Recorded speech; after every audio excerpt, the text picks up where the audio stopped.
Me llamo Amanda. Hoy, mi único hijo me levantó la mano por primera vez. El sonido del plato de porcelana al romperse contra el suelo de la cocina todavía retumba en mis oídos, casi tanto como el ardor en mi mejilla izquierda. Sucedió durante el almuerzo del domingo, en mi propia casa. Mis lentes quedaron un poco torcidos sobre mi nariz, y a través de ellos, vi el rostro de Javier, mi hijo, desfigurado por una furia que nunca antes le había conocido. A su lado, su esposa Lorena no hacía nada para disimular una pequeña sonrisa de satisfacción. Mis nietos, Mateo y Lucía, me miraban desde la mesa con los ojos muy abiertos, llenos de un miedo que me partió el alma en dos.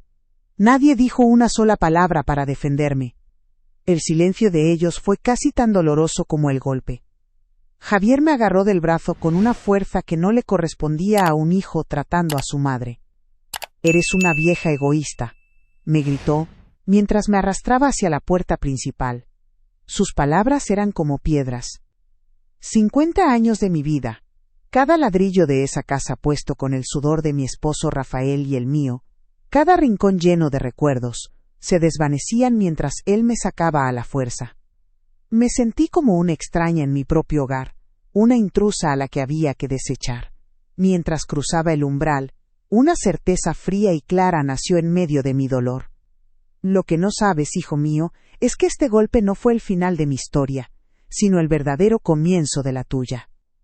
Me abandonaron en un asilo como si fuera un mueble viejo que ya no sirve. Todo por negarme a firmar un papel que les entregaba la casa, el único patrimonio que construí para proteger el futuro de mis nietos. Una vida de sacrificios, pagada con una bofetada y una puerta cerrada. ¿Qué habrías hecho en mi lugar? Acompáñenme hasta el final y cuéntenme. ¿Qué habrían hecho en mi lugar? Díganme también desde qué ciudad me escuchan. Necesito saber que no estoy sola en este sentimiento. Si quieren oír más historias como esta, suscríbanse al canal. El viaje en el auto fue un tormento silencioso. Yo iba en el asiento de atrás, con una pequeña maleta a mi lado que Lorena había preparado deprisa. Contenía un par de cambios de ropa, mis medicinas y el viejo retrato de mi boda nada más.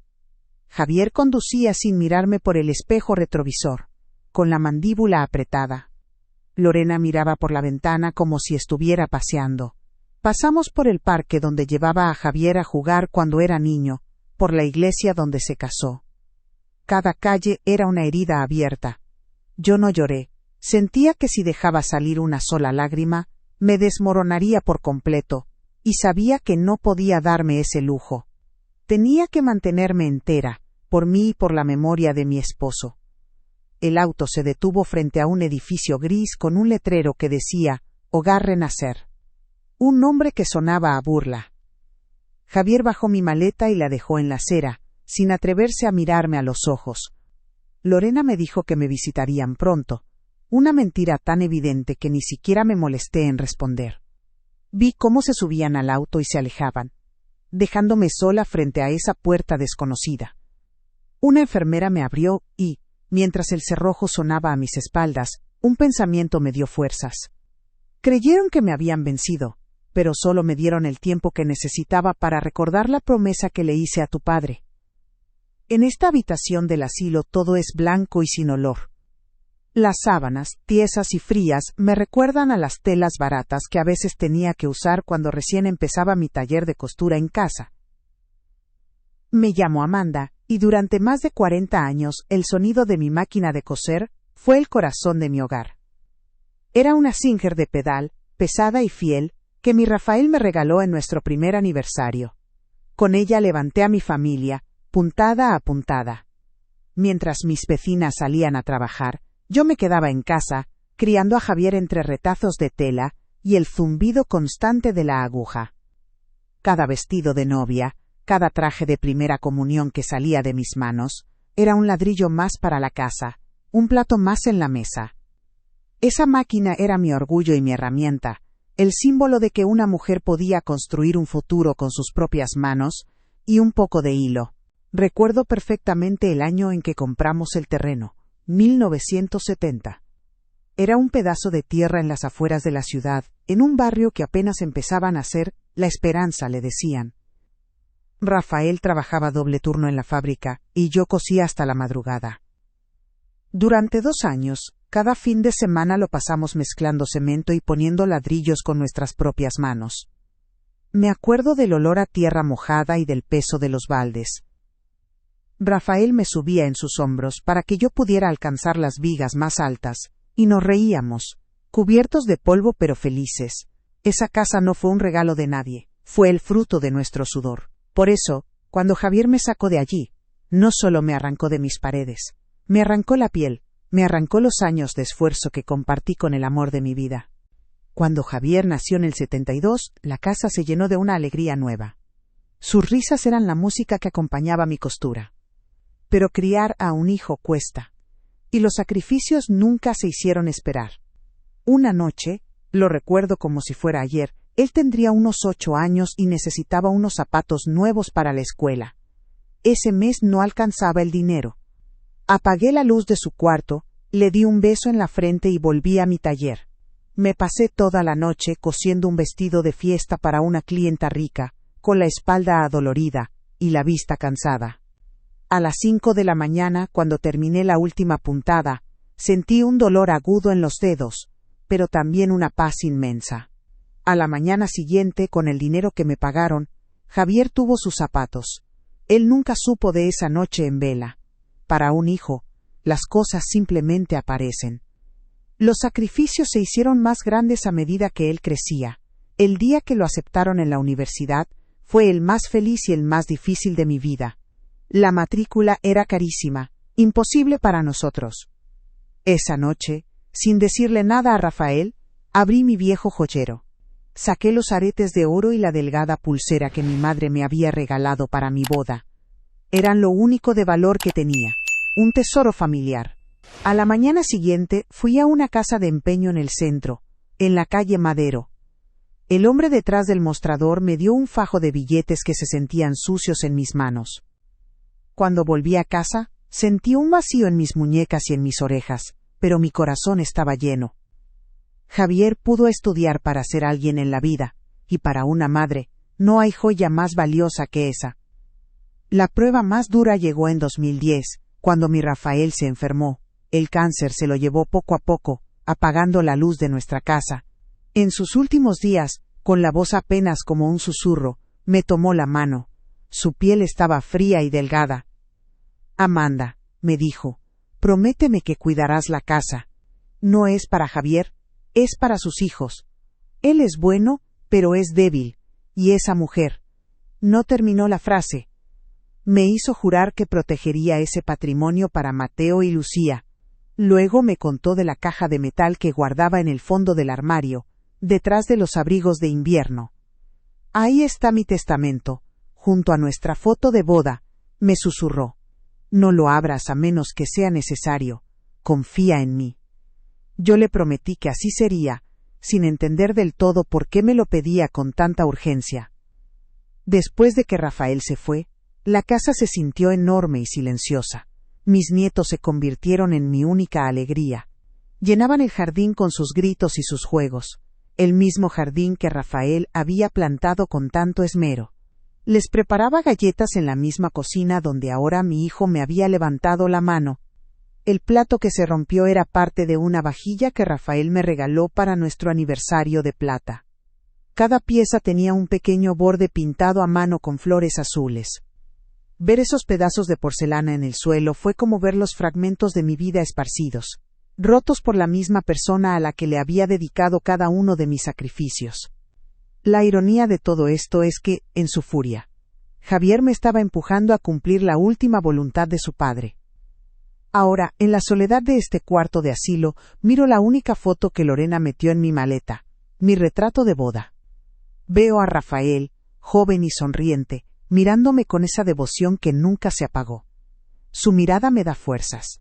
Recuerdo sus palabras, su advertencia velada, su plan para proteger lo nuestro incluso después de su muerte.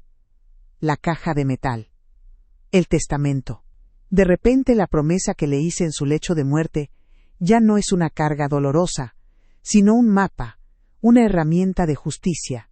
Creyeron que al encerrarme aquí me habían despojado de todo. No saben que me dieron lo único que necesitaba. Tiempo para recordar dónde mi esposo había escondido el poder para defender nuestra dignidad y el futuro de nuestros nietos. La verdad es que la traición de un hijo no llega de un día para otro, como un rayo en un cielo despejado. Es más bien como la humedad que se filtra en una pared, manchando la pintura poco a poco, hasta que un día todo se desmorona. Después de que mi Rafael se fue, la casa se sintió vacía, y Javier y su familia se mudaron conmigo para, según ellos, hacerme compañía. Al principio, agradecí el ruido y la vida. Pero pronto, mi sillón favorito, el que estaba junto a la ventana donde me daba el sol de la tarde, fue movido a un rincón oscuro del salón.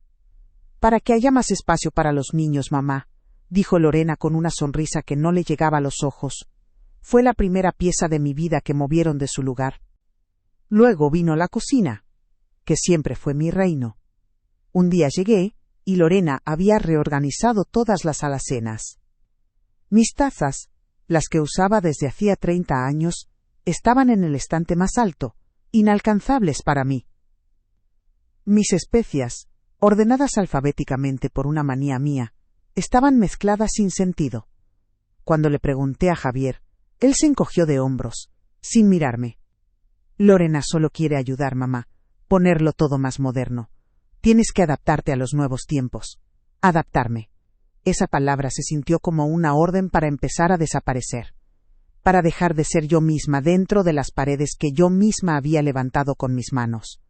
El siguiente paso fue mi dinero. Mi pensión no era mucho, pero era mía. Un martes, Javier se sentó conmigo, con un tono de voz muy preocupado. Me dijo que era peligroso para mí ir al banco sola, que él podía encargarse de sacar el dinero y administrar los pagos. «Así no te preocupas por nada, mamá». Le di mi tarjeta y mi confianza. Las primeras semanas me daba un poco de efectivo para mis gastos. Luego, empezó a olvidarse.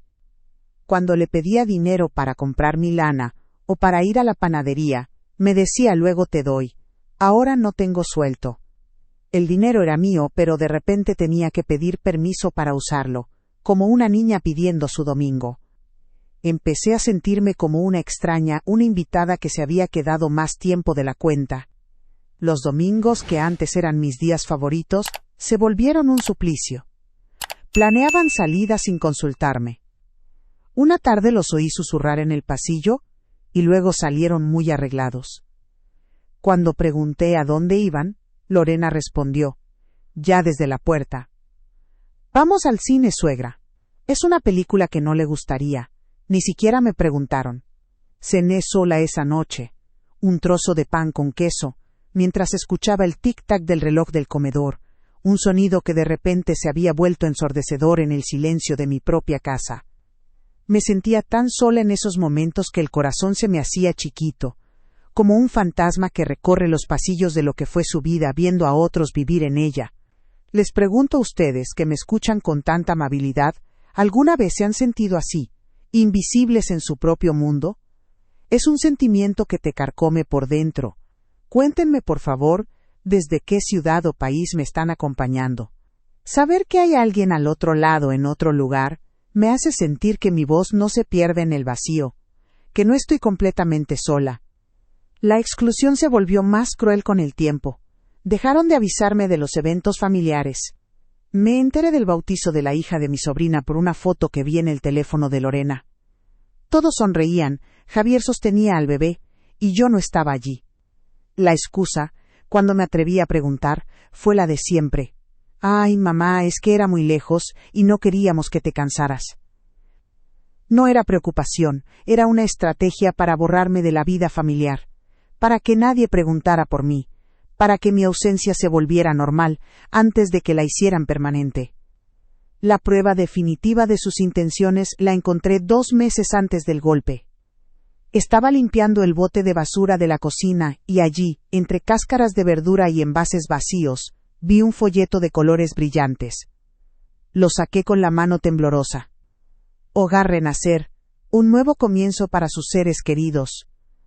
Se me heló la sangre. Esa noche, con el folleto en la mano, encaré a Javier. Se puso pálido, pero luego se rió, una risa nerviosa y falsa. Mamá, ¿qué cosas dices? Eso es correo basura, lo tiran por debajo de la puerta. No me creí ni una palabra. Sus ojos no podían sostener mi mirada.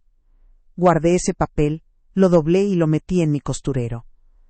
Era la prueba de que mi abandono no sería un impulso, sino un plan bien calculado. La semana antes de aquel terrible domingo, supe que el final estaba cerca. Se me había acabado mi medicina para la presión, y fui a la farmacia de la esquina, la del señor Miguel, como hacía cada mes. Cuando le di la tarjeta de mi pensión a la empleada, la pasó por la máquina 1, 2, 3 veces. Finalmente, me miró con lástima. Lo siento, señora Amanda, pero la tarjeta no tiene fondos. Sentí que el suelo se abría bajo mis pies. La vergüenza me quemaba la cara. No era un error del banco. Era un mensaje. Me habían cortado mi último lazo de independencia. En ese momento entendí que ya no me veían como una madre, sino como un obstáculo que había que eliminar. Pasaron 3 días en este lugar, 3 días que se sintieron como un siglo. Al cuarto día, Javier y Lorena aparecieron en mi puerta. No traían flores ni una palabra de disculpa. Traían una carpeta de cuero sintético, y la misma expresión de urgencia que tenían aquel domingo. Lorena se sentó en la única silla de la habitación sin pedir permiso, mientras que Javier se quedó de pie junto a la ventana, dándome la espalda, como si el paisaje gris de afuera fuera más interesante que la cara de su propia madre. El aire se sentía pesado, cargado de intenciones no dichas. Yo los esperé, sentada en el borde de la cama, con las manos cruzadas sobre mi regazo. Sabía que no habían venido a ver cómo estaba. Habían venido a terminar lo que empezaron. Lorena abrió la carpeta con un gesto rápido y sacó unos papeles. Los puso sobre la mesita de noche, junto a mis pastillas. Suegra, para que vea que no le guardamos rencor, hemos venido a solucionar todo, dijo con una voz que intentaba sonar dulce, pero que sonaba a metal. Era un poder notarial, un documento que les daría control absoluto sobre todos mis bienes, incluida la casa. El nombre de Javier ya estaba impreso como apoderado. Firme aquí, mamá, dijo él, finalmente volteando a verme. Su voz era un murmullo culpable. Así ya no tendrá que preocuparse por nada. Nosotros nos haremos cargo de todo. La humillación era tan grande que ni siquiera me permití sentirla. Solo sentí una claridad fría, como el hielo. Miré los papeles y luego los miré a ellos. Negué con la cabeza, lenta y deliberadamente. No voy a firmar nada, dije. Mi voz salió más firme de lo que esperaba, sin temblar. Esa casa es el futuro de Mateo y de Lucía. Es la promesa que le hice a su padre, y no la voy a romper por ustedes. Por un instante, vi un destello de vergüenza en los ojos de Javier, pero se apagó tan rápido como apareció. Lorena, en cambio, no se inmutó. Su sonrisa se borró y su rostro se convirtió en una máscara de desprecio. Sabía que mis palabras habían sido la declaración de una guerra que ellos mismos habían iniciado. No había vuelta atrás. Ya no era su madre indefensa, era un obstáculo que debían remover a cualquier costo. Fue entonces cuando Lorena lanzó su golpe más bajo, el que sabía que me destruiría. Está bien, Amanda, dijo, usando mi nombre de pila por primera vez, como si fuéramos extrañas. Si esa casa es más importante que su hijo, entonces tendrá que vivir con su decisión. Pero le advierto una cosa. Si no firma, puede olvidarse de sus nietos. No volverá a ver a Mateo ni a Lucía. Nos encargaremos de que la olviden. Les diremos que no los quiere, que prefirió un montón de ladrillos antes que a ellos. Cada palabra era un puñal que se clavaba en lo más profundo de mi alma. El aire se me escapó de los pulmones. Miré a Javier, suplicando con los ojos que la detuviera, que dijera algo. Pero él solo bajó la cabeza. Su silencio fue su respuesta. El dolor de esa amenaza fue diferente a todo lo que había sentido antes. No fue como el golpe en la cara, que fue rápido y ardiente. Esto fue un veneno lento, que me helaba la sangre y me paralizaba por dentro. La idea de que mis nietos, la única luz que me quedaba, pudieran crecer pensando que yo los había abandonado era una tortura insoportable. Era un acto de una crueldad tan calculada que me dejó sin palabras. En ese momento, entendí que no estaba tratando con mi hijo y su esposa. Estaba tratando con dos desconocidos que estaban dispuestos a quemar mi mundo entero con tal de conseguir lo que querían. La última pizca de amor maternal que sentía por Javier se convirtió en cenizas. Ellos vieron el efecto de sus palabras en mi rostro y creyeron que habían ganado. Lorena dejó los papeles sobre la cama, junto a un bolígrafo barato. Piénselo bien, suegra. Le daremos hasta mañana, dijo, con un tono que pretendía ser generoso. Se levantó y caminó hacia la puerta, seguida por Javier, quien ni siquiera se atrevió a darme una última mirada. Escuché sus pasos alejarse por el pasillo largo y silencioso del asilo. El sonido de sus zapatos sobre el linóleo fue como el eco de mi corazón rompiéndose por segunda vez. Me quedé sola en la habitación, con el silencio, los papeles, y una decisión que ya no podía posponer. El chantaje era el punto final. Me levanté y caminé hacia la ventana. Vi su auto salir del estacionamiento y perderse en el tráfico de la tarde. No lloré. Las lágrimas se habían secado, reemplazadas por una resolución dura como el acero. Ellos habían cruzado una línea que nunca debió cruzarse.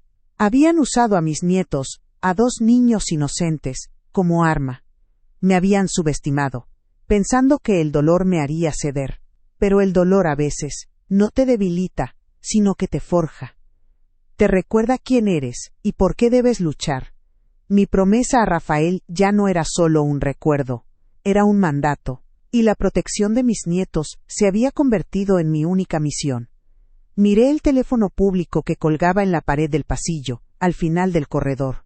Recordé a Sofía, la hija de mi mejor amiga, una abogada fuerte e inteligente. Hacía años que no hablaba con ella, pero sabía que era mi única esperanza. Busqué en mi monedero la única moneda que me quedaba. Mientras caminaba hacia el teléfono, el peso de esa pequeña pieza de metal en mi mano se sentía como el peso de la justicia. Cuando dijeron que no volvería a ver a Mateo y Lucía, el dolor se convirtió en un motor. Fue entonces cuando supe, con una certeza absoluta, que tenía que hacer esa llamada. La guerra de ellos había terminado, la mía apenas estaba por comenzar. La moneda se sentía fría y pesada en mi palma, un pequeño disco de metal que contenía toda mi esperanza. Caminé por el pasillo del asilo, sintiendo las miradas curiosas de las otras residentes. El teléfono público olía a desinfectante y a soledad. Marqué el número de memoria, el de la casa de mi vieja amiga Elena, rezando para que no lo hubieran cambiado. Me contestó su voz, ya cansada por los años, y le pedí que me pasara a su hija. Cuando escuché el hola de Sofía, una voz joven y firme, sentí que una parte de mí volvía a respirar. Sofía, soy Amanda, la amiga de tu mamá, le dije con un hilo de voz. Necesito tu ayuda, por favor, necesito una abogada. Hubo un silencio corto, y luego su voz, llena de una calidez que me abrazó a través del auricular. Doña Amanda, dígame dónde está. Voy para allá ahora mismo. Llegó en menos de una hora, como un soplo de aire fresco en ese lugar estancado. Sofía no era la niña que yo recordaba, sino una mujer segura de sí misma, con una mirada inteligente y un traje sastre que hablaba de profesionalismo. Me abrazó sin decir una palabra. Un abrazo fuerte y sincero que me devolvió un poco de la fuerza que había perdido. Se sentó a mi lado en la cama dura y me escuchó. Le conté todo, desde la primera vez que me quitaron la tarjeta de la pensión hasta el sonido del plato rompiéndose y la amenaza sobre mis nietos. Ella no me interrumpió, solo asentía, y en sus ojos vi cómo la empatía se iba convirtiendo en una indignación fría y decidida. Cuando terminé de hablar, me tomó la mano y me dijo: No se preocupe más, doña Amanda. No va a pasar una noche más en este lugar. Vine a sacarla de aquí. Sacarme no fue tan simple, pero Sofía sabía exactamente qué hacer. Habló con la administradora del asilo con una autoridad que la dejó sin palabras. Le explicó que yo estaba allí en contra de mi voluntad, que estaba en plenas facultades mentales, y que cualquier intento de retenerme tendría consecuencias legales. Firmé un papel que ella traía, una autorización temporal para que me representara. Ver la cara de desconcierto de la enfermera que me había tratado con desprecio fue mi primera pequeña victoria. Cuando la puerta principal se abrió y sentí el aire de la tarde en mi rostro, me di cuenta de que ese era el primer paso para recuperar no solo mi casa, sino mi vida. El sol nunca me había parecido tan tibio, tan lleno de promesas. En su auto, mientras nos alejábamos de ese edificio gris, le conté el resto. Le hablé de la promesa que le había hecho a Rafael en su lecho de muerte, de la caja de metal escondida en el fondo del armario. Le expliqué que mi esposo siempre había desconfiado del carácter débil de Javier y de la ambición de Lorena. Él me dijo que protegiera la casa para los niños, que era su verdadero legado. Le confesé, con la voz quebrada por el recuerdo. Sofía escuchaba mientras conducía, con la vista fija en el camino, pero yo sabía que cada palabra mía estaba construyendo un caso en su mente. «Vamos a su casa ahora mismo, doña Amanda», dijo con una calma que me tranquilizó el alma. «Necesitamos encontrar esa caja antes de que a ellos se les ocurra buscarla». Llegar a mi propia casa se sintió extraño, como si fuera una intrusa. Mi vieja llave, la que siempre llevaba en el bolsillo de mi delantal, todavía funcionaba en la cerradura. El corazón me latía con fuerza mientras giraba el pomo. Por dentro, la casa estaba en silencio, pero no era mi silencio, era un silencio ajeno, desordenado. Había platos sucios en el fregadero y una chaqueta de Javier tirada en mi sillón favorito. Subimos las escaleras sin hacer ruido. Fui directo a mi habitación, al armario donde guardaba los abrigos de invierno que ya casi no usaba. Detrás de ellos, en el rincón más oscuro, estaba la caja de metal, fría al tacto y pesada por lo que contenía. Sentí un alivio tan profundo que tuve que apoyarme en la pared para no caerme. Nos sentamos en la mesa de la cocina, la misma donde todo había ocurrido. Puse la caja sobre la madera y la abrí con una pequeña llave que guardaba en mi costurero.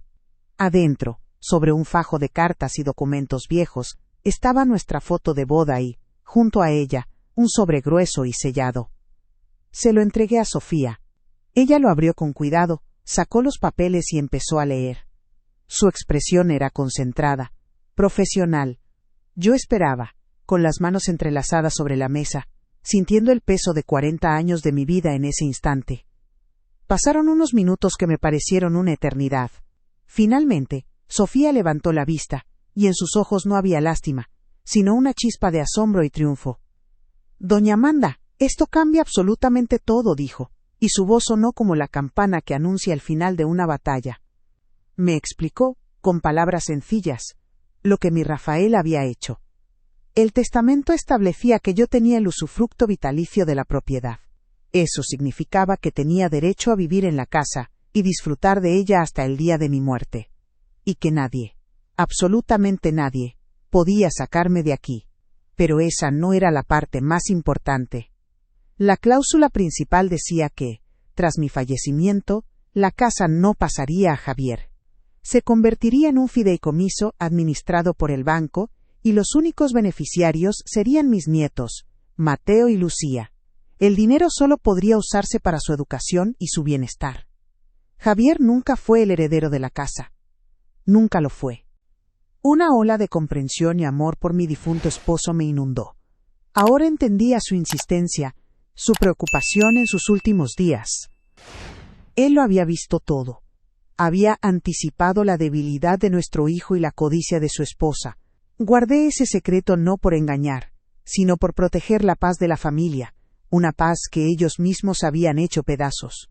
Le conté a Sofía la promesa que le hice a Rafael, la de no revelar esto a menos que fuera estrictamente necesario, para no crear una herida entre padre e hijo.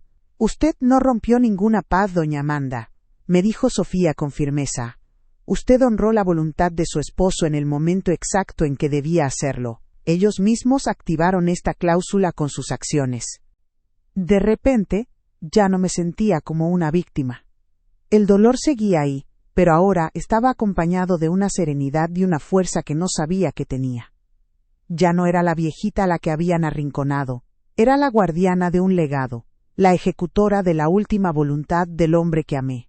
Sofía empezó a delinear los siguientes pasos con una claridad que me dio una seguridad inmensa. Primero, solicitar una copia certificada del testamento en el registro. Segundo, preparar una notificación legal para Javier y Lorena, informándoles de la situación. Y tercero, Y lo más importante, asegurar mi hogar de inmediato. La justicia no iba a ser una pelea a gritos, iba a ser un acto de orden, de poner las cosas en su debido lugar. Sofía cerró la carpeta con los documentos y me miró con una sonrisa que era mitad afecto y mitad estrategia. Doña Amanda, ellos no tienen la menor idea del poder que usted tiene en sus manos, me dijo. Se levantó y caminó hacia la puerta, luego se detuvo y se giró para mirarme. Mañana a primera hora, un cerrajero vendrá a cambiar todas las cerraduras de la casa. Nadie volverá a entrar aquí sin su permiso. El primer paso para recuperar su vida y su dignidad, lo damos mañana al amanecer. Y créame, será un paso que ellos van a oír, aunque estemos en silencio. Por primera vez en muchos días, sentí que el futuro no era un abismo, sino una página en blanco que yo misma iba a escribir. A la mañana siguiente el sol apenas se asomaba por la ventana cuando llegó el cerrajero, un hombre joven y respetuoso que Sofía había llamado. El sonido del taladro, quitando la cerradura vieja, la que Javier y Lorena abrían como si fueran los dueños, fue como una música extraña. Me sentí un poco culpable, como si estuviera traicionando algo, pero luego recordé la cara de mi hijo y el ardor en mi mejilla. El cerrajero instaló una cerradura nueva, de esas que tienen llaves que no se pueden copiar fácilmente. Me entregó 2 llaves en una bolsita de plástico. Eran brillantes y frías. Sostenerlas en mi mano fue el primer acto real de recuperación de mi vida. Sentí su peso, no como un metal, sino como el peso de una decisión. Esa puerta ya no se abriría para la falta de respeto ni para la humillación. A partir de ese momento, para entrar en mi casa tendrían que tocar el timbre y esperar mi permiso. Después fuimos al banco. Sofía me acompañó insistiendo en que no debía ir sola. El lugar estaba lleno, con esa luz blanca y fría que tienen todas las sucursales, y un aire de impaciencia flotando entre la gente. Tomamos un número y esperamos casi 1 hora. Vi pasar a madres con sus hijos, a parejas jóvenes planeando su futuro, y me sentí terriblemente sola, como si mi vida fuera en la dirección contraria a la de todos los demás. Cuando por fin nos tocó nuestro turno, nos atendió una muchacha que no tendría más de 25 años, con una expresión de aburrimiento. Le expliqué que quería cancelar la tarjeta adicional de mi cuenta de pensión y abrir una nueva cuenta solo a mi nombre. Ella me miró con desconfianza, como si yo fuera una viejita confundida que no sabía lo que estaba haciendo. La humillación de tener que dar explicaciones sobre mi propio dinero era un nudo en la garganta. Entonces tuvimos el primer obstáculo. La empleada del banco, después de teclear en su computadora, nos dijo que para abrir una nueva cuenta necesitaba un comprobante de domicilio reciente, a mi nombre, y que el recibo de la luz que yo llevaba estaba a nombre de Javier. Lo puso a su nombre para facilitar los pagos, le expliqué, sintiendo cómo se me enrojecían las mejillas. La muchacha se encogió de hombros, lista para despacharnos. Pero entonces Sofía intervino. Con una calma que me asombró, sacó una copia de la escritura de la casa, y le explicó a la joven que yo era la propietaria, y que el comprobante a nombre de mi hijo era precisamente parte del problema que veníamos a solucionar. Su voz era firme pero educada. Citó una regulación bancaria sobre la protección a los adultos mayores. La actitud de la empleada cambió por completo. De repente, todo fue posible. Salí del banco con una nueva tarjeta de débito en mi cartera, y la certeza de que mi pensión, el fruto de mis años de trabajo, volvía a ser mía. El alivio fue tan grande que sentí que podía respirar hondo por primera vez en meses. De ahí fuimos directo a la oficina de Sofía, un lugar pequeño pero ordenado, que olía a libros y a café recién hecho. Nos sentamos en su escritorio, y ella redactó la notificación legal. Me la leyó en voz alta, palabra por palabra. No había insultos ni reproches, solo hechos. Mencionaba el testamento de Rafael, mi derecho de usufructo vitalicio, y la creación del fideicomiso para Mateo y Lucía. Cada frase era un ladrillo, construyendo un muro legal a mi alrededor, protegiéndome. Al final, el documento citaba a Javier y a Lorena a una reunión en su despacho. Era el siguiente paso. El documento se envió esa misma tarde por un servicio de mensajería certificado, de esos que requieren una firma al recibirlo. Sofía me explicó que era importante que quedara constancia de que lo habían recibido. Pasé esa noche y el día siguiente en una especie de limbo. La casa, con sus nuevas cerraduras, se sentía segura pero inmensa. Caminaba por los pasillos, tocando los muebles, mirando las fotos en las paredes. Cada objeto me recordaba una vida que sentía que me habían intentado robar. Por momentos, me asaltaba la duda, el miedo. ¿Estaba haciendo lo correcto? ¿Estaba destruyendo a mi propia familia? Pero luego recordaba la amenaza de no volver a ver a mis nietos, y la duda se convertía en una certeza fría y dura. No estaba destruyendo nada, solo estaba poniendo las cosas en su lugar. La primera señal de que el plan estaba funcionando llegó de forma silenciosa. Fue un mensaje de Lorena en el grupo de WhatsApp de la familia, ese del que nunca me habían eliminado, quizás por descuido. Escribió: «Alguien ha hablado con la mamá de Javi. No contesta las llamadas. Qué raro». Nadie respondió. El silencio en ese chat, que normalmente estaba lleno de fotos y comentarios triviales, fue ensordecedor.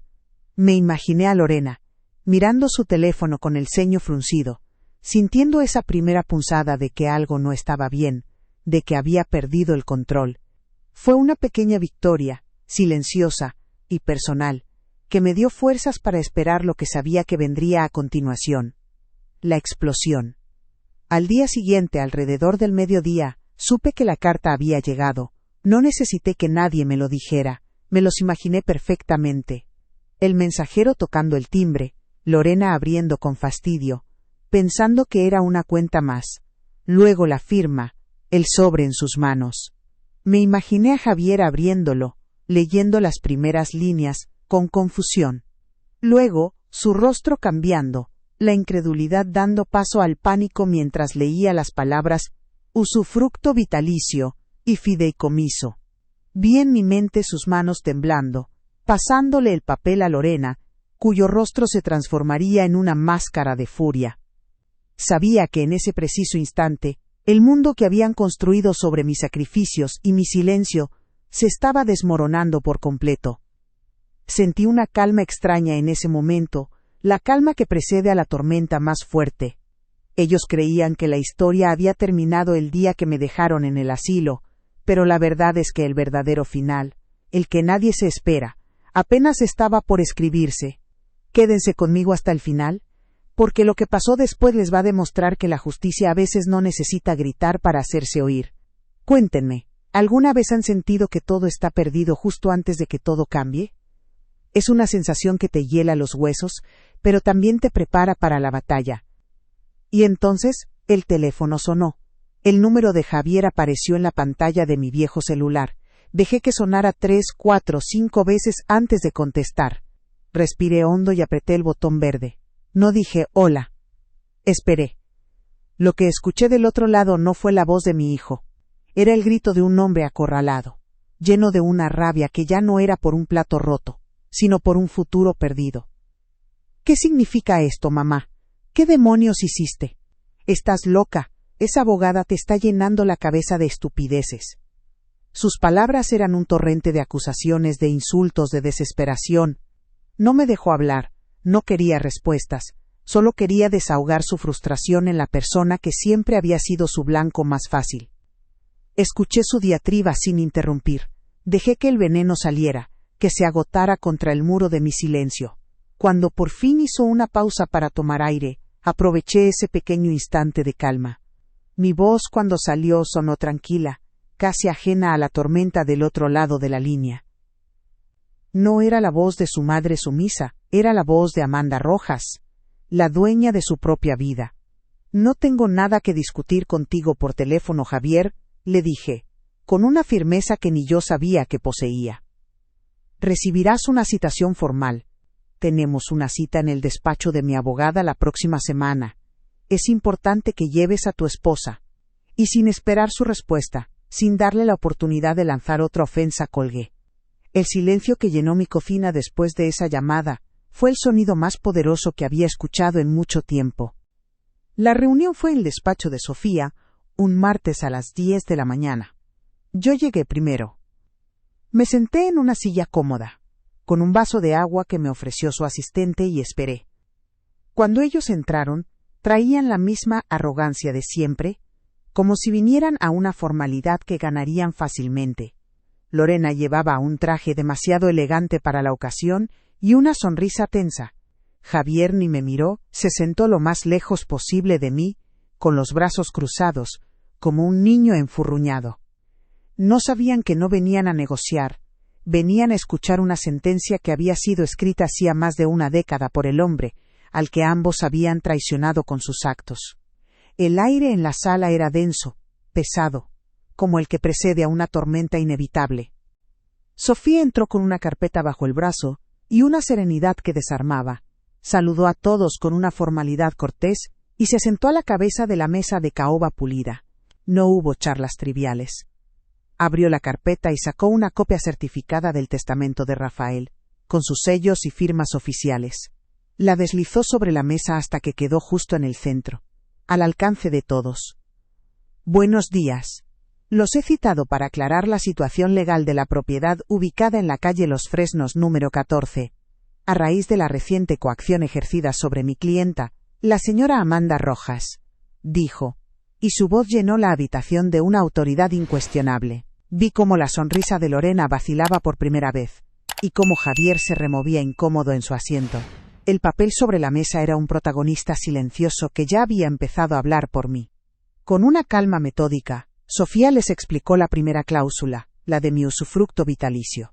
Les leyó el párrafo exacto donde Rafael estipulaba que yo, su esposa, tenía el derecho absoluto de vivir y disfrutar de la propiedad hasta el último día de mi vida, sin que nadie pudiera perturbar mi paz ni sacarme de mi hogar. Lorena soltó una risa seca, incrédula. Eso es ridículo, seguro que hay una forma de impugnarlo.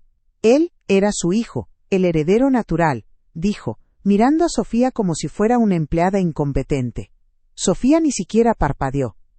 No, señora. El testamento fue redactado y validado con todas las garantías legales. Cualquier intento de impugnación, dadas las circunstancias de maltrato, solo agravaría su situación legal. El rostro de Lorena se endureció, la incredulidad dando paso a una furia contenida. Javier, por su parte, se hundía cada vez más en su silla, pálido como el papel que teníamos delante. Pero el golpe final, el que los dejó sin aire, vino a continuación. Sofía pasó a la siguiente cláusula, la que yo misma había descubierto hacía tan poco. Y para que no quede ninguna duda, continuó. El señor Rafael Pérez estableció que tras el fallecimiento de su esposa, la propiedad no pasará a su hijo, Javier Pérez Rojas. Hizo una pausa dramática, dejando que las palabras flotaran en el aire. La casa se convertirá en un fideicomiso, administrado por una entidad bancaria, cuyos únicos y exclusivos beneficiarios serán sus nietos, Mateo Pérez y Lucía Pérez, para costear su educación superior y sus necesidades hasta que cumplan 25 años. El silencio que siguió fue tan profundo que pude oír el latido de mi propio corazón.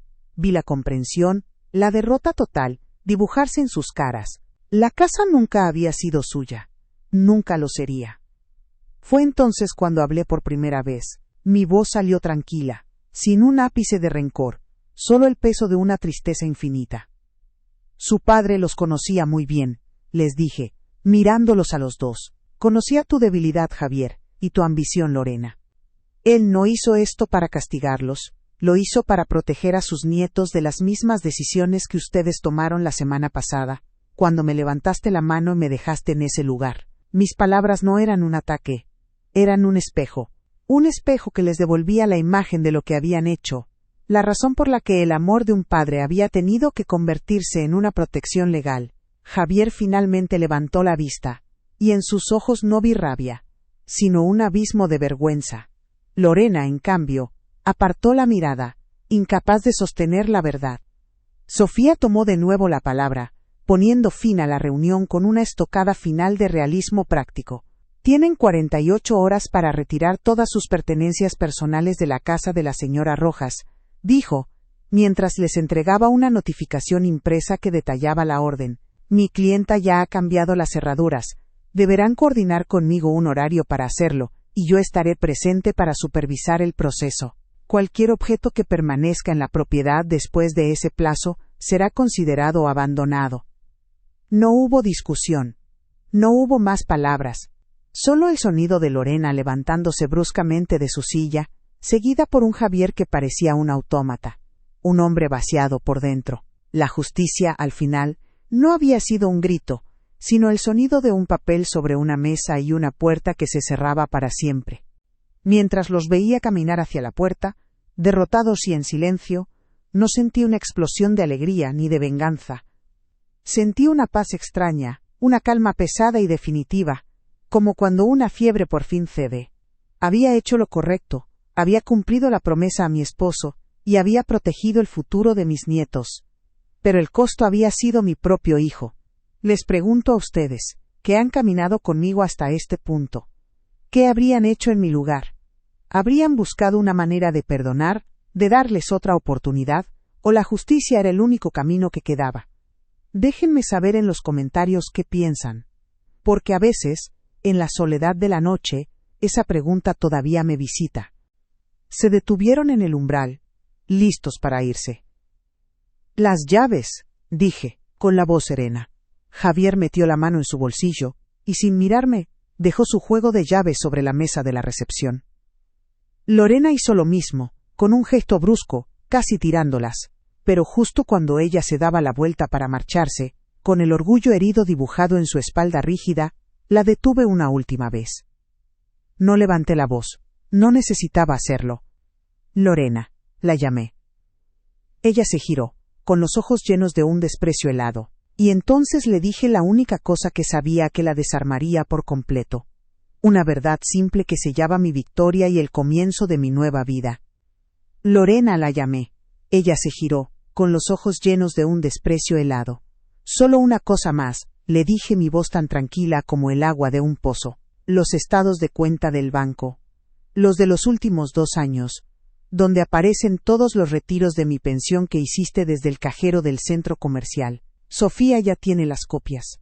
Solo quería saber si preferían arreglar la devolución de ese dinero en privado, o si le digo que lo añada a la denuncia formal por abuso económico. La decisión es de ustedes. No esperé una respuesta. Vi cómo el color desaparecía de su rostro, cómo su boca se abría y se cerraba sin emitir sonido. Esa fue la última vez que la vi. Se fue sin decir una palabra, arrastrando a un Javier que ya no era mi hijo, sino la sombra de un hombre que lo había perdido todo por no saber quién era. Los días que siguieron fueron extrañamente silenciosos. Sofía coordinó la mudanza de sus cosas. Vinieron un sábado por la mañana, mientras yo estaba en el patio trasero, podando mis rosales. No entré a la casa. Solo escuchaba el ruido sordo de los muebles arrastrándose, las cajas cerrándose con cinta adhesiva. Javier no dijo nada. Lorena me lanzó una mirada de odio puro desde la puerta, pero yo no le devolví el gesto. Simplemente seguí cortando las ramas secas de mis flores. Cuando su camión se fue, entré. El aire se sentía más ligero. Pasé 2 días limpiando, moviendo cada mueble a su lugar original, devolviendo mis tazas a los estantes bajos y poniendo mis especias en orden alfabético. Cuando volví a sentarme en mi sillón junto a la ventana, con el sol de la tarde calentándome la cara, supe que no solo había recuperado una casa, había recuperado mi hogar. Una semana después, sonó el teléfono. Era Mateo, mi nieto. Su voz sonaba pequeña, culpable. «Abuela, ¿podemos ir a verte? Te extrañamos». El corazón se me llenó de una calidez que creí perdida. «Claro que sí, mi amor. La abuela siempre los está esperando». Llegaron esa tarde, solos. Me abrazaron con fuerza en la puerta y sentí sus cuerpos pequeños temblando un poco. No hicimos preguntas. Horneamos galletas, las mismas de siempre, y mientras la casa se llenaba de ese olor dulce a vainilla, saqué la vieja caja de metal. Les mostré la foto de su abuelo y mía, jóvenes y cubiertos de polvo, poniendo el primer ladrillo de esa casa, y empecé a contarles la historia desde el principio. La verdadera historia de su legado, un legado construido no con dinero sino con amor y sudor. Ahora, las tardes son tranquilas. Mis nietos vienen a verme 2 veces por semana después de la escuela. La casa vuelve a tener risas y el sonido de mis agujas de tejer. Hay historias como la mía en cada rincón del mundo, historias de mujeres que, como yo, tuvieron que encontrar su fuerza en el dolor. Si mi voz les ha servido de algo, si les ha dado un poco de esperanza, suscríbanse a este canal y compartan sus propias historias en los comentarios. Necesitamos escucharnos las unas a las otras para no sentirnos solas. La puerta de mi casa ahora se cierra desde adentro, y aquí, en mi silencio, por fin he vuelto a encontrar la paz. Cuídense mucho.